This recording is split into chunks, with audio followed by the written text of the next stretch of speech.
देश में विचारधारा की लड़ाई चल रही है।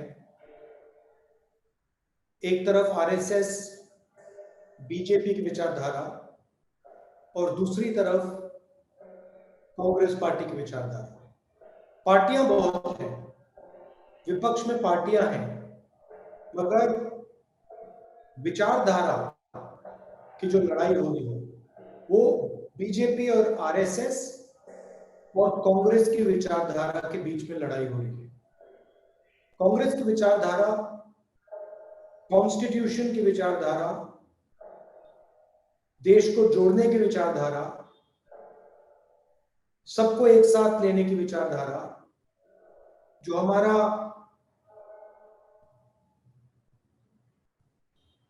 अनइक्वल सोशल सिस्टम है उसके खिलाफ लड़ने की विचारधारा कांग्रेस की है। आरएसएस और बीजेपी चाहते हैं कि चुने हुए लोग इस देश को चलाएं, पूरा का पूरा धन चुने हुए लोगों के हाथों में हो, सारे के सारे इंस्टीट्यूशंस उन्हीं लोगों के कंट्रोल में रहें, चाहे वो जुडिशरी हो, चाहे वो ब्यूरोक्रेसी हो, चाहे वो आर्मी हो, इलेक्शन कमीशन हो, स्कूल्स और कॉलेजेस हो। आरएसएस चाहती है कि ये सारे के सारे उन्हीं के कंट्रोल में रहें। हम चाहते हैं कि ये जो हमारे इंस्टीट्यूशंस हैं, ये जो हमारा देश है, ये सबका है, हर जात का है, हर धर्म का है, और सब लोगों को इस देश में रक्षा मिलनी चाहिए, एकता होनी चाहिए, भाईचारा होना चाहिए। ये लड़ाई है। आपने देखा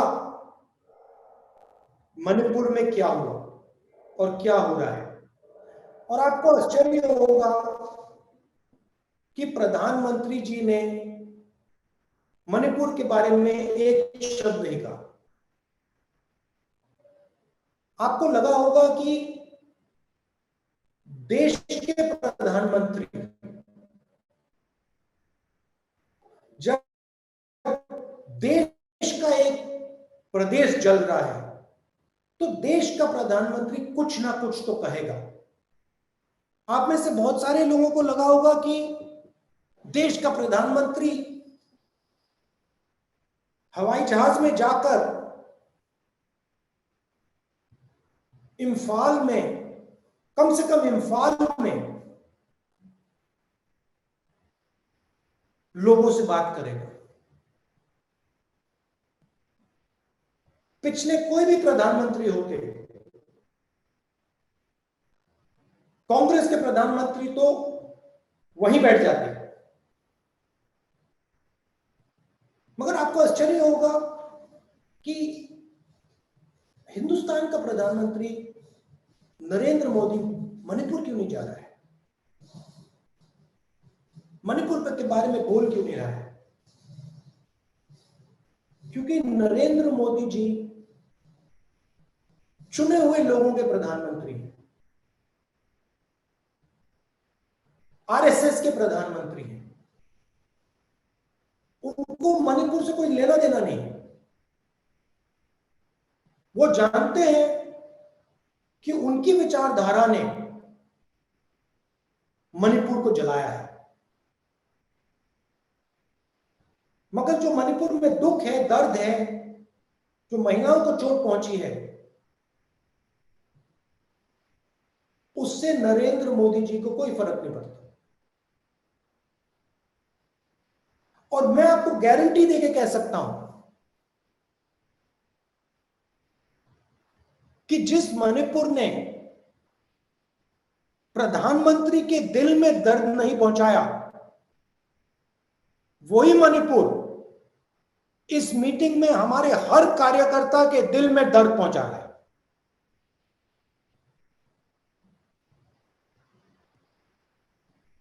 क्या आपको लग रहा है हर यूथ कांग्रेस के कार्यकर्ता को लग रहा है कि भाई हमारे देश में लोगों को चोट लग रही है,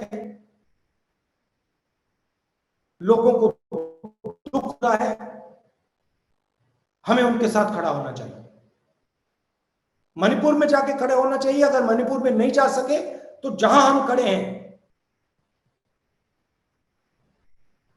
हमारे दिल में जो दर्द है, जो हमारी भावना है उनके लिए,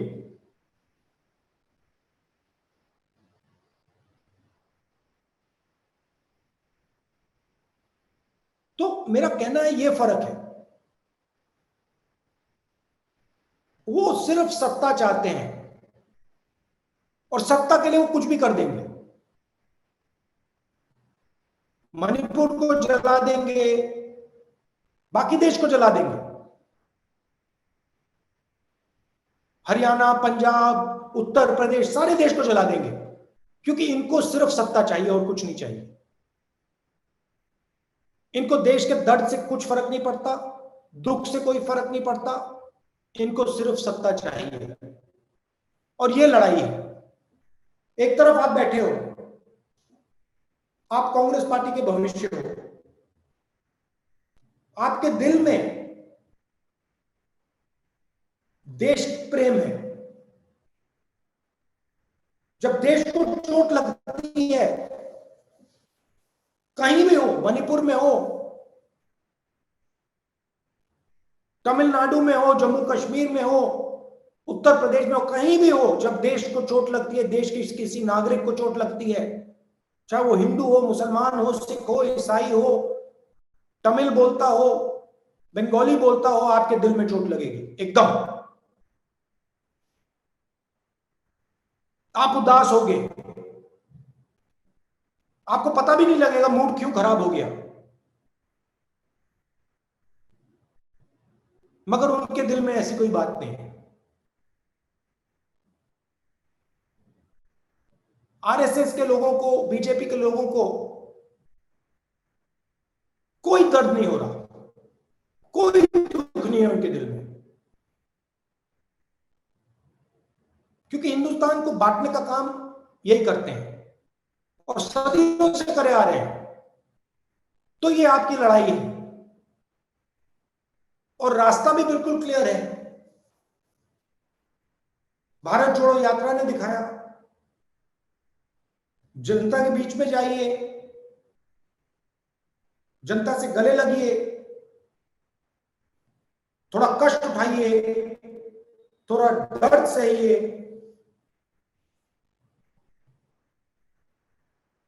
और अगर आप ये काम करेंगे तो आप आने वाले समय में कांग्रेस पार्टी के नेता बनेंगे। अगर आपके दिल में दर्द नहीं है तो आप कांग्रेस पार्टी के नेता नहीं बन सकते। अगर आपको जब मणिपुर को चोट लगी, अगर आपको चोट नहीं लगी तो आप कांग्रेस पार्टी के नेता नहीं बन सकते। अगर किसी महिला का बलात्कार होता है तो आपके दिल में दर्द नहीं होता तो आप कांग्रेस पार्टी के नेता नहीं बन सकते।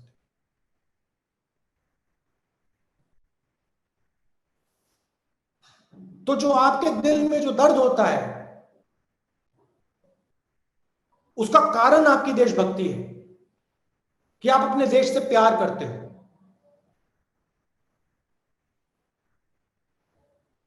तो अगर आप अपने देश से प्यार करते हो तो फिर आपको देश से जुड़ना भी पड़ेगा। जुड़ोगे कैसे? जनता के बीच में जाके,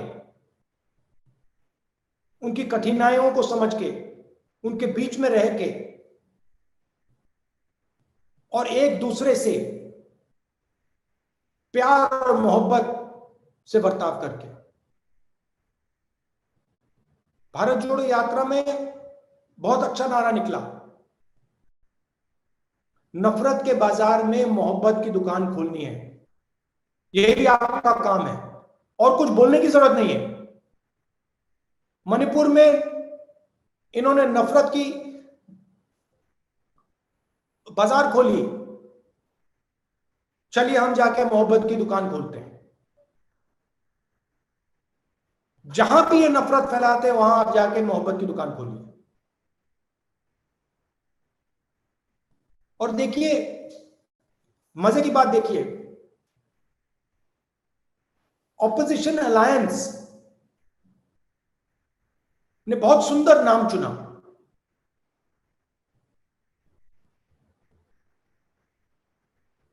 जो हमारे दिल से निकला, इंडिया। हम इंडिया हैं, और जैसे ही हमने नाम लिया, उसी इंडिया को नरेंद्र मोदी जी ने गाली देनी शुरू कर दी। उन्होंने ये भी नहीं सोचा कि मैं इस पवित्र शब्द हिंदुस्तान को गाली दे रहा हूं।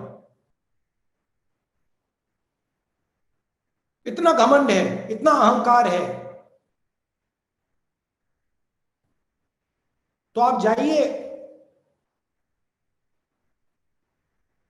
मोहब्बत की दुकानें खोलिए, और इस सिर्फ जनता के बीच में नहीं, सिर्फ मणिपुर में नहीं, अपने घर में भाई के साथ, बहन के साथ, माता पिता के साथ, अपने कॉलीग्स के साथ, यूथ कांग्रेस की टीम के साथ